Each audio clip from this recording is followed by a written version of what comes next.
چار دوستوں کی کہانی جو کہ BA کے ایگزام سے پاس ہو کر ایک ہوٹل میں کھانا کھا رہے تھے۔ انہوں نے کھانا کھانے کے بعد ڈیسائیڈ کیا کہ 40 سال بعد ہم پھر اسی جگہ پہ اکٹھے ہوں گے اور جو سب سے اینڈ پہ آئے گا کھانے کا بل وہی دے گا۔ پاس ایک ویٹر ان کی ساری باتیں سن رہا تھا۔ اس نے کہا کہ اگر 40 سال بعد میں بھی اسی ہوٹل میں رہا تو میں بھی آپ کی پارٹی میں ضرور شامل ہوں گا۔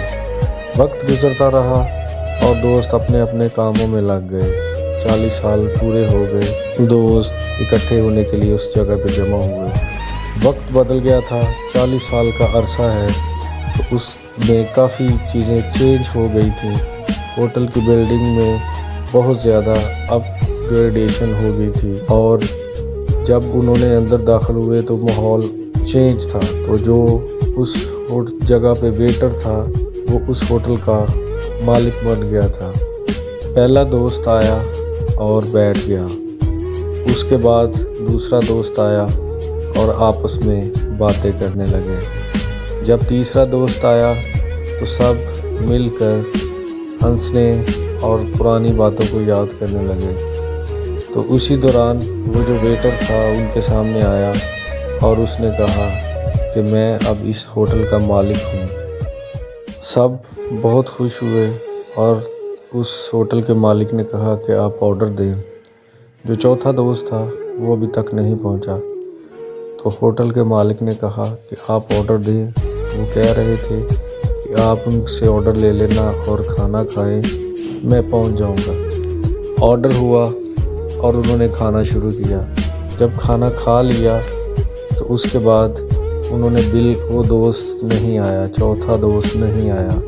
انہوں نے بل کا پوچھا تو ہوٹل کے مالک نے کہا کہ آپ کا بل ہو گیا ہے، پے ہو گیا ہے، لیکن وہ حیران تھے کہ چوتھا دوست نہیں آیا۔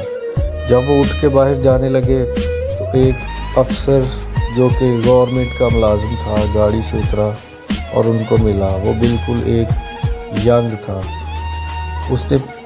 اس نے تینوں کو سلام کیا اور کہا کہ پاپا 40 دن پہلے اس دنیا سے چلے گئے اور انہوں نے مجھے کہا تھا کہ اس دن فلاں جگہ پہ آپ نے جانا ہے، میرے 3 دوست ہوں گے، وہ کھانا کھائیں تو ان کا بل دے دینا۔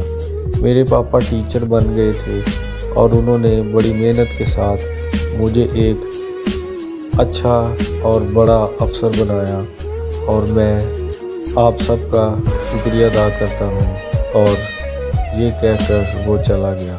اس کہانی سے ہمیں یہ سبق ملتا ہے کہ ہمیں ایک دوسرے کو ملتے رہنا چاہیے، نہ کہ 40 سال کا انتظار کرنا چاہیے۔ اگر وہ پہلے مل لیتے 40 دن بعد، 40 ماہ بعد، 1 سال بعد، تو وہ ایک دوسرے کے ساتھ اٹیچ رہتے۔ تو آپ بھی ایک دوسرے کے ساتھ تعلقات رکھیں اور ایک دوسرے کو ملتے رہیں۔ زندگی ایک بلبلے کی مانند ہے جو کبھی بجھ سکتی ہے۔ شکریہ۔